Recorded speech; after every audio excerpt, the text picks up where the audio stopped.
बच्चों, आज की साइंस क्लास में हम जानेंगे क्या है इलेक्ट्रिक पावर, क्या है विद्युत शक्ति। ये एक बहुत इंपॉर्टेंट टॉपिक होने वाला है आपके एग्जाम के पॉइंट ऑफ व्यू से, और इससे कई सारे न्यूमेरिकल्स भी बनते हैं। तो सभी बच्चे क्लास के लास्ट तक बने रहें, और जो बच्चे पहली बार क्लास अटेंड कर रहे हैं चैनल को सब्सक्राइब करें। नई क्लास के नोटिफिकेशन के लिए बेल आइकन प्रेस करना ना भूलें। वीडियो को लाइक करें और साथ ही शेयर भी करें। तो बच्चों, अब समझते हैं हम क्या है इलेक्ट्रिक पावर। इसको समझने के लिए चलिए हम चलते हैं एक घर में। देखिए, हम आ गए घर में, लेकिन यहां तो शायद लाइट नहीं है, यहां पावर कट हुआ है। चलिए देखते हैं अभी लाइट आती तो क्या होता है। देखिए, ये लाइट आ गई। अब आप देख रहे होंगे कि इस घर में जितने भी अप्लायंसेस हैं वो वर्क करने लग गए हैं। जैसे कि ये एलईडी बल्ब है, सीएफएल है, ये इनकैंडेसेंट बल्ब है, ये टीवी या फिर और भी जो अप्लायंसेस आपको दिख रहे हैं वो सब के सब वर्क कर रहे हैं। तो आखिर ऐसा क्या हुआ यहाँ कि ये सभी जो अप्लायंसेस हैं लाइट आने के बाद वर्क करने लग गए। हम कह सकते हैं कि यहाँ शायद कोई एक पावर आई जिससे यहाँ पर ये वर्क हो पा रहा है, क्योंकि आप जानते हैं बिना पावर के, बिना किसी शक्ति के कार्य करना पॉसिबल नहीं है, बिना किसी पावर के वर्क होना पॉसिबल नहीं है। तो चलिए आज समझते हम कि पावर क्या है। इसके लिए हम चलते हैं अपनी लैब में। तो बच्चों, हम आगे अपनी लैब में, यहां देखिए हमने 3 अप्लायंस लिए हुए हैं और ये हैं इस पावर सप्लाई से जुड़े हुए, यानी कि इन तीनों अप्लायंसेस को इस वोल्टेज सप्लाई से पावर मिल रही है। तो हम कह सकते हैं कि ये जो पावर इसको दी जा रही है, इसी के कारण ये 3 के 3 अप्लायंसेस प्रॉपर वर्क कर रहे हैं। और आप पहले से जानते हैं कि पावर होती क्या है। हम कह सकते हैं जो पावर यानी कि जो शक्ति है वो है कार्य करने की क्षमता, वर्क कैपेबिलिटी। या हम कहें फॉर्मूला के फॉर्म में तो हम कहेंगे कि power is equal to work done over time taken. तो यहां से हम ये बात तो पहले से ही जानते हैं कि पावर क्या है।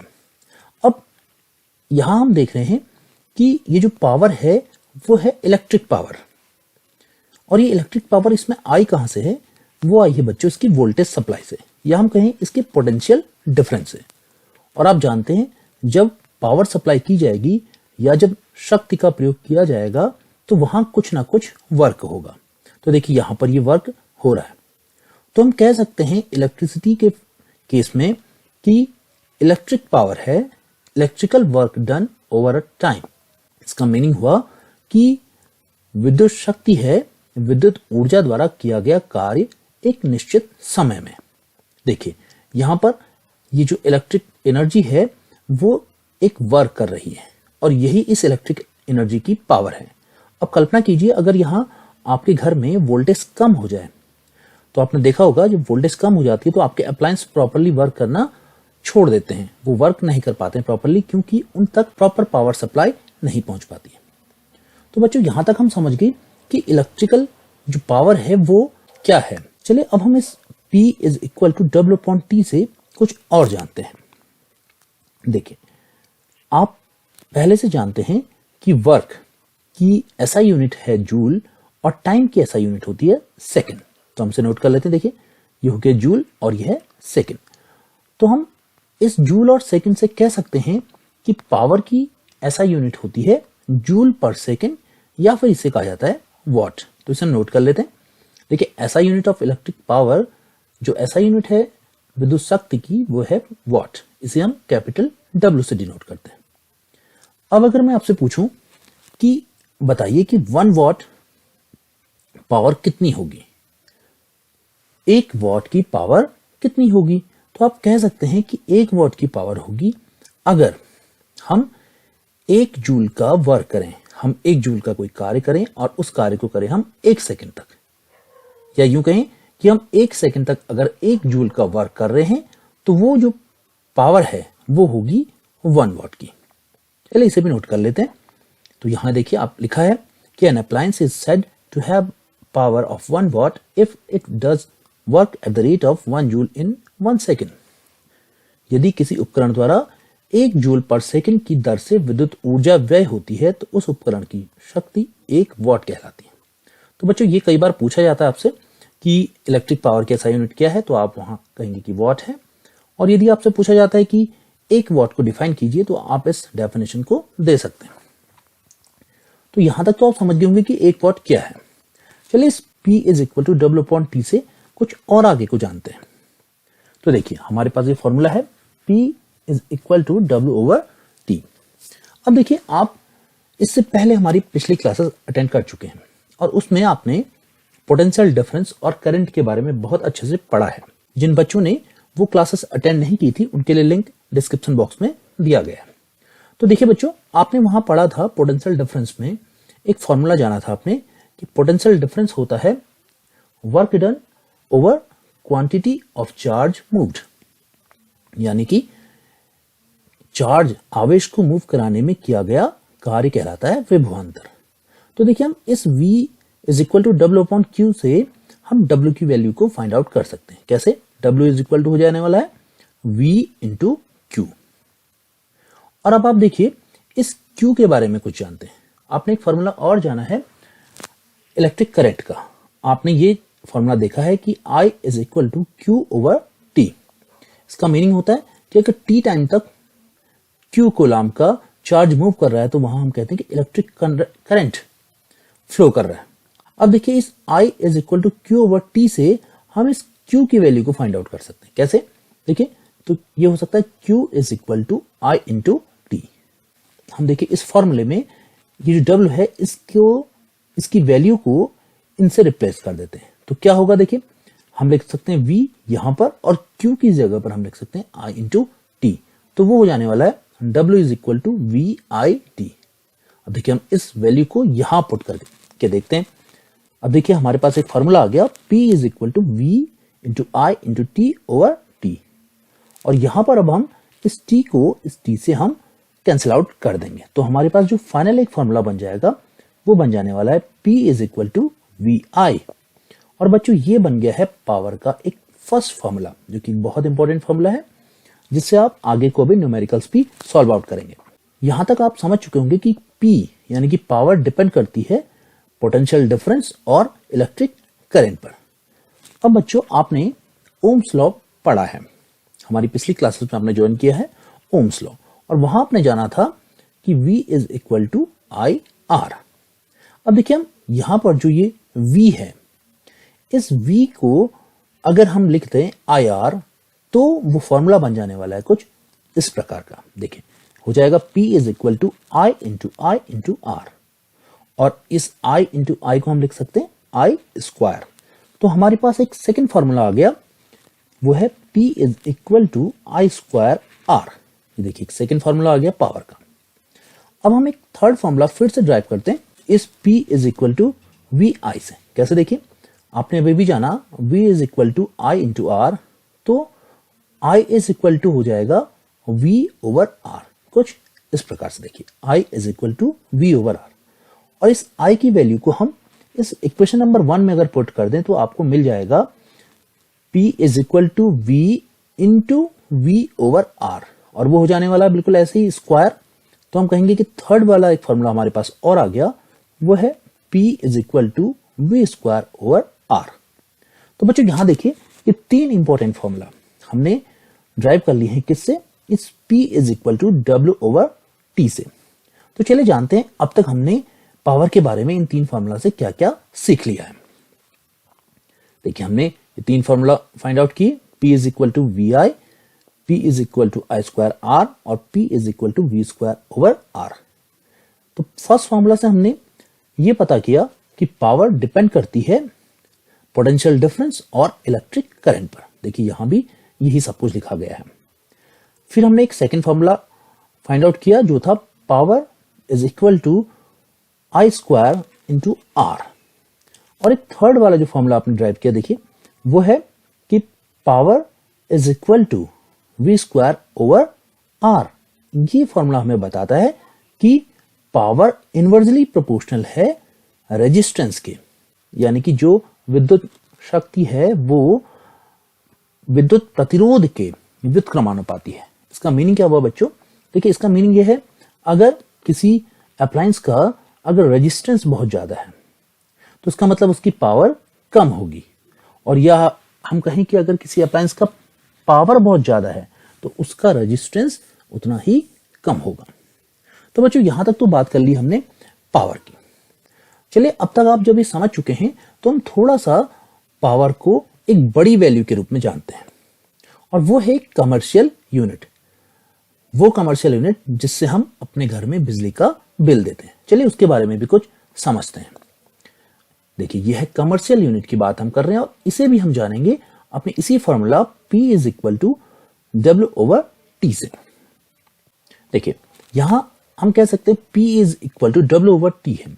तो बच्चों अब हम कह सकते हैं कि P is equal to E, अगर हम लिख दें इसको, हम कहें इलेक्ट्रिकल एनर्जी कंज्यूम्ड, क्योंकि आपने देखा कुछ वर्क हो रहा है, और वर्क कब हो रहा है, जब इलेक्ट्रिकल एनर्जी, जब हम विद्युत ऊर्जा वहां पर को यूज की जा रही है, या फिर हम कहें विद्युत ऊर्जा व्यय हो रही है, तब वहां पर ये वर्क हो रहा है। और ये हो रहा है कब, एक निश्चित टाइम पर, एक टाइम पीरियड में।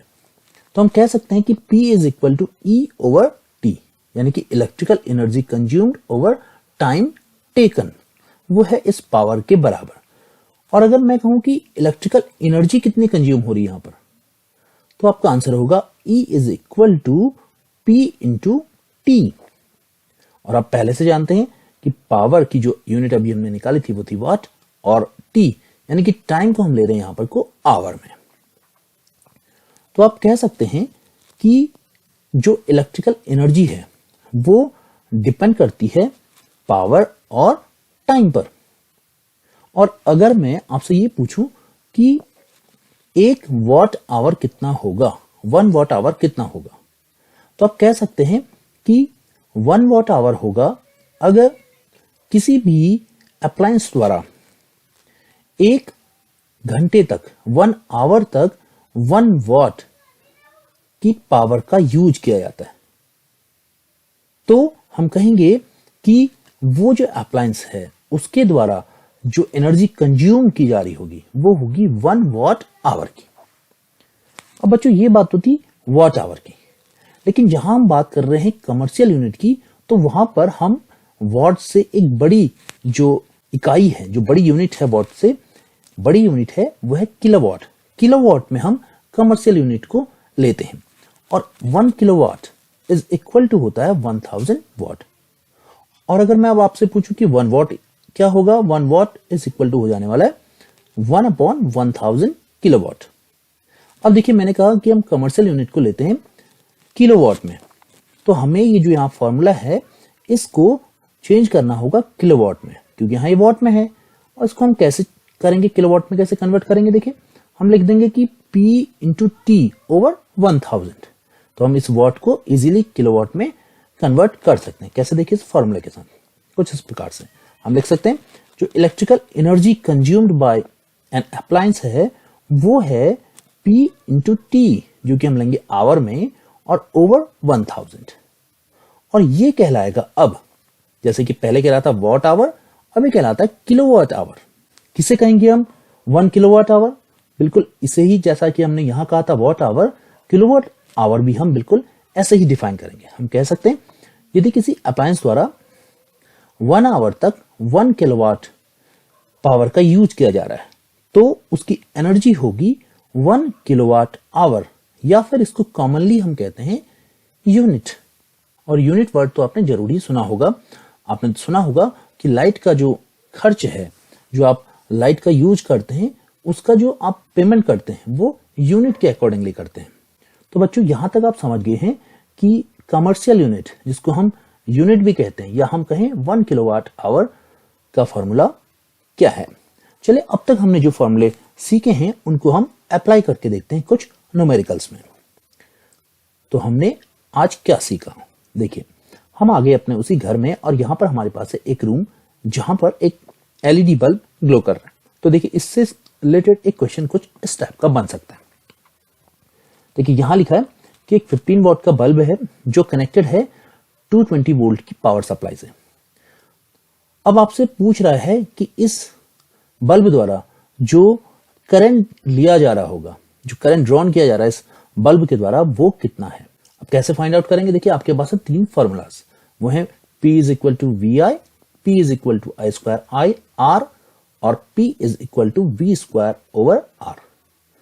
अब देखिए सबसे पहला काम होता है किसी भी न्यूमेरिकल में कि इसके डेटा को उतार लेना।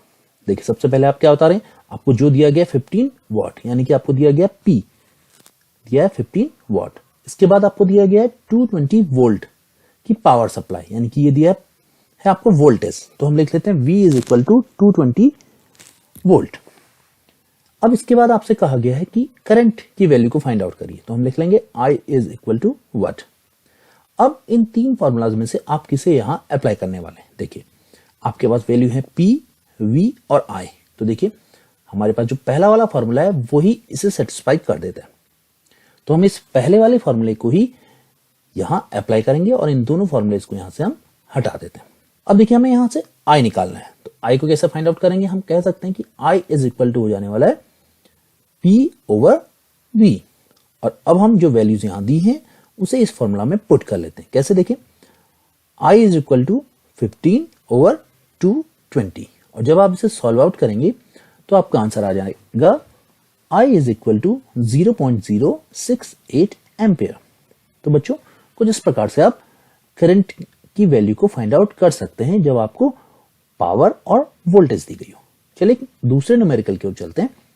अब देखिए अब की बार हमारे पास दो रूम दिए गए हैं और इनसे रिलेटेड एक क्वेश्चन आपको दिया गया है कि अगर यहां 15 वॉट और 25 वॉट के दो बल्ब हैं और ये 220 वोल्ट की पावर सप्लाई से कनेक्टेड है, तो बताइए कि किसका रेजिस्टेंस, देखिए पूछा गया which one has higher electrical resistance, किसका अधिक विद्युत प्रतिरोध होगा। देखिए आपने रेजिस्टेंस फाइंड आउट करना है कि 25 वॉट का होगा या फिर 15 वॉट का रेजिस्टेंस ज्यादा होगा, और कितना होगा वो आपने फाइंड आउट करना है। तो आपको पता है आपके पास तीन फॉर्मूले फिर से वही आगे देखिए। अब हम पहला काम है हमारा इस डेटा को यहां पर को उतार लेना, तो हमें पहले दिया है, देखिए हम लिख लेते हैं P1, इसको हमने P1 मान लिया 15 वॉट को, वह है 15 वॉट, P2 25 वॉट, और हमें दिया है एक वोल्टेज वो है 220 वोल्ट, और हमसे कहा जा रहा है कि किसका रेजिस्टेंस कितना होगा आपने निकालना है। तो हम कहेंगे कि R1 और R2 हमें दो निकालने हैं रेजिस्टेंस। तो अब देखिए आप कौन सा फॉर्मूला यहां पे को अप्लाई करेंगे। देखिए आपके पास है P पावर, वोल्टेज V और रेजिस्टेंस R। तो देखिए पहला वाला तो नहीं कर सकते क्योंकि इसमें R तो है नहीं, दूसरे वाले में अगर R है लेकिन यहां आ गया I, यहां पर हमारे पास V नहीं है, तो हम पहला और दूसरा तो अप्लाई यहां नहीं कर सकते। अब हम करेंगे तीसरा वाला फॉर्मूला अप्लाई, तो यहां से इन दोनों को हम हटा लेते हैं। अब हमारे पास आ गया थर्ड वाला फॉर्मूला, वो है P is equal to V square over R। यहां से देखिए हम R की वैल्यू को कैसे निकालेंगे, हम लिख सकते हैं कि R is equal to V square over P। अब ये जो डेटा दिया गया है इसको इसमें आप पुट कर लीजिए। कैसे, देखिए हम लिख लेंगे R1 is equal to V square, यानी कि 220 वोल्ट का दिया था हमें, तो इसका स्क्वायर कर दिया हमने, अपॉन 15, ये है 15। इसे जब आप सॉल्व करेंगे तो आ जाएगा 48,400 ओवर 15, और जब आप इसे सॉल्व करेंगे तो वो आ जाने वाला है 3226.66 ओम। तो ये आ गया हमारा रेजिस्टेंस किस वाले बल्ब का, इस 15 वॉट वाले बल्ब का। चलिए अब देखते हैं दूसरे वाले बल्ब का रेजिस्टेंस कितना आता है, तो उसके लिए भी हम सेम यही फॉर्मूला अप्लाई करने वाले हैं। तो हम लिख लेंगे R2 इज इक्वल टू, आपको पता है 220 का जब हम स्क्वायर करेंगे तो वो आ जाएगा 48,400 ओवर, अब की बार जो हमारी पावर है वो है 25 वॉट। तो जब आप इसे सॉल्व करेंगे तो आपका आंसर आने वाला है 1936 ओम। तो हम कह सकते हैं कि यहां पर 25 वॉट के CFL का रेजिस्टेंस इस 15 वॉट के LED बल्ब से कम है। देखिए यहां से आपको ये पता लग रहा है। चलिए एक थर्ड वाला क्वेश्चन लेके देखते हैं।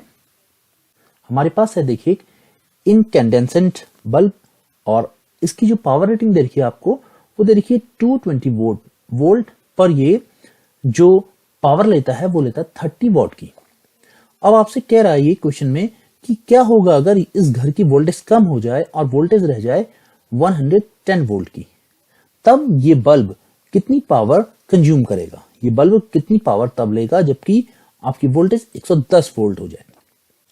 तो सबसे पहले हमारे पास ये आ गए हमारे तीन फॉर्मूला, और अब हम उतार लेते हैं अपने इस डेटा को। डेटा है हमारे पास P is equal to 30 watt और यहां पर को जो वोल्टेज V दी है वो है 220 वोल्ट।